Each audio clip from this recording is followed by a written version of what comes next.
শেষ পর্যন্ত তুমি একলাই থাকবা, এই বন্ধুরা কেউ থাকবে না, এই মোবাইল কেউ থাকবে না, এই ফেসবুক এই ইউটিউব এগুলো থাকবে না। দোস্ত আমার, খুব অল্প সময়ের ব্যবধানে আমি তুমি সবাই পৃথিবীর মায়া ছেড়ে চলেই যেতে হবে, খুব দ্রুত।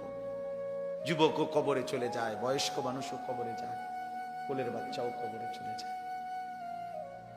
আল্লাহ তাআলা আমাদেরকে বুঝ দান করেন, আল্লাহ তাআলা আমাদেরকে কবুল করে নেন। অনেক ছেলে বসছো, মাশাআল্লাহ। ছেলেরা তোমাদেরকে আমি আপন করে বলবো, নিজের ভালো বোঝো ভাই, নিজের ভালো বোঝো। কেন নষ্ট হইবা? এত সুন্দর দেহ, এত শরীর স্বাস্থ্য আল্লাহ তাআলা সুস্থ সবল বানাইছেন। আল্লাহ তাআলা চোখ দিয়েছেন, নাক দিয়েছেন, কান দিয়েছেন, হাত পাও দিয়েছেন। কোরআন শরীফে আছে, এই যে এখন বললাম যে নামাজ পড়ে না তার মৃত্যুর কষ্ট হবে। কোরআন শরীফে আছে, আল্লাহ তাআলা বলছেন ওয়াইলুন ইয়াউমা ইযিল লিল মুকাদ্দিবিন, সমস্ত মিথ্যাবাদী নাফরমান পাপীর জন্য